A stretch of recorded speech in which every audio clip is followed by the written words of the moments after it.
നിങ്ങൾ പാരീസിലേക്ക് ട്രാവൽ ചെയ്യാൻ പ്ലാൻ ചെയ്യുന്നവരാണോ? എന്നാൽ ഈ വീഡിയോ നിങ്ങൾക്കുള്ളതാണ്. ഞങ്ങളിപ്പോൾ ഒരു 5 ദിവസത്തെ പാരീസ് ട്രിപ്പ് ഏകദേശം ഇവിടെ തീർന്നുകൊണ്ടിരിക്കുകയാണ്. അപ്പം ഞങ്ങളുടെ ഈ ഒരു ട്രിപ്പിൽ ഞങ്ങൾ ഫേസ് ചെയ്ത പ്രശ്നങ്ങൾ, അതുപോലെ തന്നെ നിങ്ങൾക്ക് വേണ്ടിയിട്ടുള്ള ട്രാവൽ ടിപ്സ്, അതൊക്കെയാണ് ഇതിൻ്റെ അകത്ത്. അപ്പോൾ welcome to another vlog of travel and more in Paris. Tip number 1, നമ്മുടെ അക്കോമഡേഷൻ. നിങ്ങൾക്കറിയാം, ഇപ്പോൾ ഏതെങ്കിലും ഒരു ടൂറിസ്റ്റ് സ്പോട്ടിൻ്റെ അടുത്തുള്ള അക്കോമഡേഷനൊക്കെ അത്യാവശ്യം നല്ല കത്തി റേറ്റ് ആയിരിക്കും. അപ്പോൾ നിങ്ങൾ അക്കോമഡേഷൻ എടുക്കുമ്പം ഒരു 30 മിനിറ്റ്സ് ദൂരമൊക്കെ ഉള്ളൊരു സ്ഥലം നോക്കി എടുക്കുക.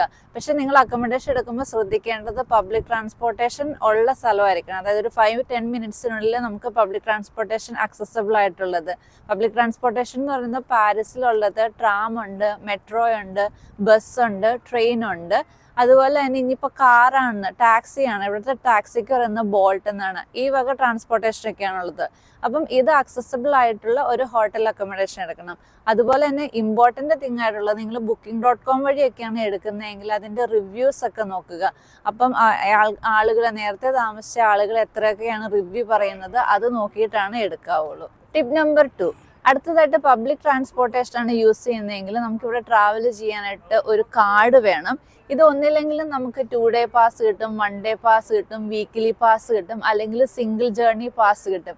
നിങ്ങളൊരു 5 ഡേയ്സ് അല്ലെങ്കിൽ 4 to 5 ഡേയ്സ് ഒക്കെയാണ് ട്രിപ്പ് പ്ലാൻ ചെയ്യുന്നതെങ്കിൽ ഞാൻ റെക്കമെൻഡ് ചെയ്യുന്ന ഈ ഒരു കാർഡാണ്. നാവിഗോ ഡിക്കോവാർട്ടെ എന്നാണ് തോന്നുന്നു ഈ കാർഡിന് പറയുന്നത്. അപ്പം ഈ ഒരു കാർഡ് ഉണ്ടെങ്കിൽ നമുക്ക് പാരീസിലെ ട്രാൻസ്പോർട്ടേഷൻ സോണുകളായിട്ട് തിരിച്ചിട്ടുണ്ട്. അപ്പം ഈ കാർഡ് ഉണ്ടെങ്കിൽ നമുക്ക് എല്ലാ സോൺസിലും അൺലിമിറ്റഡ് ആയിട്ട് ട്രാവൽ ചെയ്യാം. പക്ഷെ ഒരു ഇമ്പോർട്ടൻ്റ് തിങ് ആയിട്ടുള്ളത്, ഈ കാർഡ് 1 വീക്ക് കാർഡാണ്. അപ്പം ഇതിൻ്റെ വാലിഡിറ്റി എന്ന് പറയുന്നത് Monday to Sunday midnight ആണ്. ഇപ്പം നിങ്ങൾ സാറ്റർഡേ നൈറ്റ് ഒക്കെയാണ് വരുന്നതെങ്കിൽ ഈ കാർഡ് എടുത്തിട്ട് പ്രയോജനമില്ല. കാരണം നെക്സ്റ്റ് സൺഡേ ആകുമ്പോഴത്തേക്കും ഈ കാർഡ് എക്സ്പയറി ആയിപ്പോവും. അപ്പം ഒരു വീക്കിൽ സ്റ്റാർട്ടിങ് ഒക്കെയാണ് വരുന്നതെങ്കിൽ ഈ ഒരു കാർഡ് എടുക്കുക. ഈ ഒരു കാർഡിന് വരുന്നത് 31.50 ആണ്. പിന്നെ അതുപോലെ തന്നെ ഈ ഒരു കാർഡിന് വേണ്ടി മാത്രം €5. അപ്പോൾ 36.60 യൂറോസ് ആണ് ഈ ഒരു കാർഡിന് ടോട്ടലി വരുന്നത്. പക്ഷെ ഇത് വെർത്താണ്, ഞങ്ങളിത് നല്ല രീതിയിൽ യൂസ് ചെയ്തിട്ടുണ്ടായിരുന്നു. പിന്നെ അതുപോലെ തന്നെ ഈ ഒരു കാർഡിൽ നമുക്ക് കാർഡ് കിട്ടിക്കഴിഞ്ഞിട്ടുണ്ടെങ്കിൽ 48 അവേഴ്സിനുള്ളിൽ നമ്മുടെ ഒരു ഫോട്ടോയും പേരും ഇതിൽ എഴുതണം. അപ്പോൾ നിങ്ങളൊരു ഫോട്ടോയും കൂടെ, ഒരു പാസ്പോർട്ട് സൈസ് ഫോട്ടോയും കൂടെ കരുതുക. ടിപ്പ് നമ്പർ 3, ഇത് മോസ്റ്റ് ഇമ്പോർട്ടൻറ്റ് തിങ് ആണ്. ഇപ്പം നിങ്ങൾക്കറിയാം, പാരീസിൽ പ്ലാൻ ചെയ്യുന്നവർക്ക് മോസ്റ്റ് ഇമ്പോർട്ടൻ്റ് ആയിട്ട് നമ്മൾ കാണാൻ ഉദ്ദേശിക്കുന്നത് ഒന്ന് ഐഫിൾ ടവർ, രണ്ടാമത്തെ ലൂവർ മ്യൂസിയം, മൂന്നാമത്തത് ഡിസ്നി ലാൻഡ്. അപ്പോൾ ഐഫിൾ ടവറിൻ്റെ ഒക്കെ നമ്മൾ ഏറ്റവും ടോപ്പിൽ കയറണമെങ്കിൽ ഇവർ പറയുന്നത് അറ്റ്ലീസ്റ്റ് ഒരു 3 മന്ത് മുന്നേ എങ്കിലും നമ്മൾ ടിക്കറ്റ് ബുക്ക് ചെയ്യണമെന്ന്. അപ്പം ഞങ്ങൾ പോകുന്ന സമയത്ത് ഞങ്ങളൊരു 2 വീക്സ് മുന്നെയാണ് ടിക്കറ്റ് നോക്കിയത്. ആ ഒരു ടൈമിൽ ടോപ്പ് ഫ്ലോറിന് നമ്മൾ സബ്മിറ്റ് ഫ്ലോർ എന്നാണ് പറയുന്നത്, അങ്ങോട്ടേക്ക് ടിക്കറ്റ് ഒന്നും അവൈലബിൾ അല്ലായിരുന്നു. അവസാനം ഞങ്ങളൊരു വെൻഡർ വഴിയാണ് എടുത്തത്. അത് കുറച്ചുകൂടെ പൈസ കൂടുതലായി. അപ്പം നിങ്ങൾ ടിക്കറ്റ്സ് നേരത്തെ എടുക്കുക. അതുപോലെ തന്നെ ലൂവർ മ്യൂസിയം വിസിറ്റ് ചെയ്യുകയാണെങ്കിൽ അതിൻ്റെ ടൈമിംഗ് നോക്കണം. ഞങ്ങൾക്ക് 11:30 അപ്പോയിൻമെൻറ്റ്. അപ്പം ഞങ്ങളവിടെ ചെന്നപ്പോൾ ഭയങ്കര ക്യൂ ആയിരുന്നു. ഞങ്ങൾ ഏകദേശം ഒരു 1 അവർ ക്യൂ നിൽക്കേണ്ടി വന്നു. അപ്പം നിങ്ങളൊരു 9:30 സ്ലോട്ടൊക്കെ എടുക്കുകയാണെങ്കിൽ തിരക്കില്ല എന്നാണ് കേട്ടിട്ടുള്ളത്. അതുപോലെ തന്നെ ഡിസ്നി ലാൻഡിന് ഞങ്ങളൊരു 1 ഡേ ടിക്കറ്റാണ് എടുത്തത്. പക്ഷെ ഞങ്ങൾക്ക് വലിയ രീതിയിലൊന്നും കവർ ചെയ്യാൻ പറ്റില്ല. കാരണം നമുക്ക് അവർ ചെല്ലുമ്പോഴത്തേന് ഒരു മാപ്പ്, അവരുടെ ഒരു മാപ്പ് കിട്ടും. അപ്പോൾ ആ മാപ്പിൽ മോസ്റ്റ് ഇമ്പോർട്ടൻ്റ് എന്ന് പറഞ്ഞ അട്രാക്ഷൻസ് ഉണ്ട്, അവർ ടിക്ക് ചെയ്തിട്ടുണ്ട്. പക്ഷെ ആ ഒരു അട്രാക്ഷനിലേക്ക് കയറണമെങ്കിൽ ക്യൂ എന്ന് പറയുന്നത് 30 മിനിറ്റ്സ്, 45 മിനിറ്റ്സ്, ചില അട്രാക്ഷൻസ് ഒക്കെ 1 അവർ ഒക്കെ ഉണ്ട്. അപ്പം ഒരു 2 ഡേയ്സ് ട്രിപ്പ് ഡിസ്നി ലാൻഡിലേക്ക് തന്നെ പ്ലാൻ ചെയ്യുന്നതായിരിക്കും നല്ലത്. ടിപ്പ് നമ്പർ 4, ഏതൊക്കെ മൊബൈൽ ആപ്പുകളാണ് നമ്മൾ ഡൗൺലോഡ് ചെയ്യേണ്ടതെന്നുള്ളത്. അപ്പം ഞാനിങ്ങനെ പോകുന്ന സമയത്ത് ഒരുപാട് യൂട്യൂബ് വീഡിയോസ് ഒക്കെ കണ്ടായിരുന്നു. അപ്പോൾ അതിൻ്റെ അകത്ത് ഇവർ മെട്രോയൊക്കെ നോക്കുന്ന ആപ്പൊക്കെ ഡൗൺലോഡ് ചെയ്യാൻ പറഞ്ഞു. പക്ഷെ ഞാനൊന്നും ചെയ്തിട്ടുണ്ടായിരുന്നില്ല. കാരണം നമ്മുടെ ഗൂഗിൾ മാപ്പ് നോക്കി കഴിയുമ്പോൾ അത് കറക്റ്റായിട്ട് ഏതൊക്കെ ട്രെയിനുകൾ, ട്രാമുകൾ, അങ്ങനെ പബ്ലിക് ട്രാൻസ്പോർട്ടേഷൻ ഒക്കെ കറക്റ്റായിട്ട് നമ്മുടെ ഗൂഗിൾ മാപ്പിൽ കൊടുത്തിട്ടുണ്ട്. അപ്പം നമുക്ക് ഗൂഗിൾ മാപ്പ് യൂസ് ചെയ്യാൻ പറ്റും.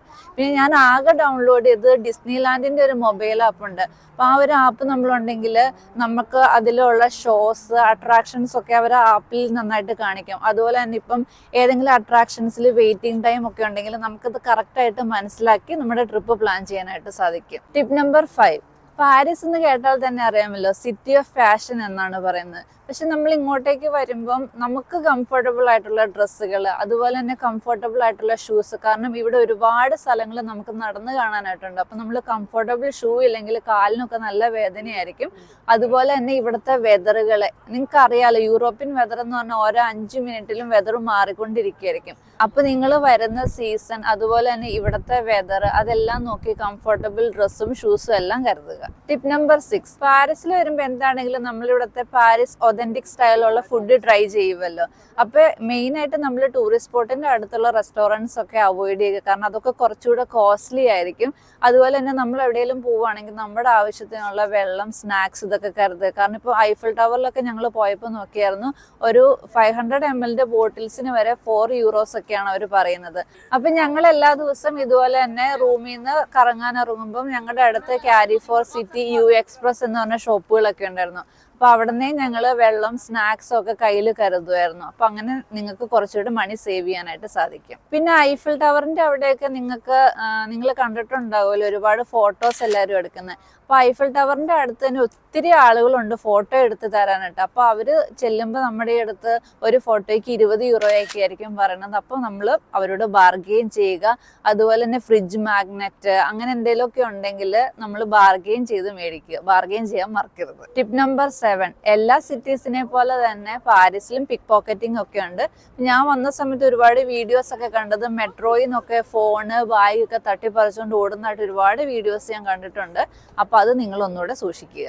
അപ്പൊ ഇത്രയൊക്കെ കാര്യങ്ങളാണ് പാരീസിൽ വരുമ്പോൾ നമ്മൾ ശ്രദ്ധിക്കേണ്ടത്. അപ്പൊ നിങ്ങൾ പാരീസിലേക്ക് ട്രിപ്പ് പ്ലാൻ ചെയ്യുകയാണെങ്കിൽ wishing you A wonderful trip in Paris. ഒരു കാര്യം കൂടെ പറയാനുണ്ട്, പാരീസിൽ ഒരുപാട് സ്ഥലങ്ങൾ നിങ്ങൾക്ക് കാണാനുണ്ട്. അപ്പൊ നിങ്ങൾ ചിലപ്പോൾ 2 ദിവസത്തേക്ക്, അല്ലെങ്കിൽ ചിലപ്പോൾ 3 ദിവസത്തേക്ക്, അല്ലെങ്കിൽ 5 ദിവസത്തേക്ക് ആയിരിക്കും വരുന്നത്.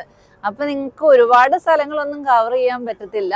അപ്പൊ പ്രോപ്പർ ആയിട്ടുള്ളൊരു ട്രാവൽ ഐറ്റിനറി സെറ്റ് ചെയ്തിട്ട് വരിക. ഇപ്പൊ ഞങ്ങളുടെ ലാസ്റ്റ് ട്രിപ്പിൽ കുറച്ച് സമയവും കൂടുതൽ സ്ഥലങ്ങൾ, അതായിരുന്നു ഞങ്ങളുടെ അജണ്ട. പക്ഷെ എൻഡ് ഓഫ് ദി ട്രിപ്പിൽ ഞങ്ങൾ ഭയങ്കരമായിട്ട് ടയേർഡായി. അപ്പൊ അതുകൊണ്ട് ഞങ്ങൾ പാരീസ് ട്രിപ്പ് പ്ലാൻ ചെയ്തപ്പം കുറച്ച് പ്ലേസുകളും കൂടുതൽ സമയം, അപ്പൊ നമുക്ക് ട്രിപ്പ് നന്നായിട്ട് എൻജോയ് ചെയ്യാനായിട്ട് സാധിക്കും. അപ്പൊ once more wishing you happy holidays.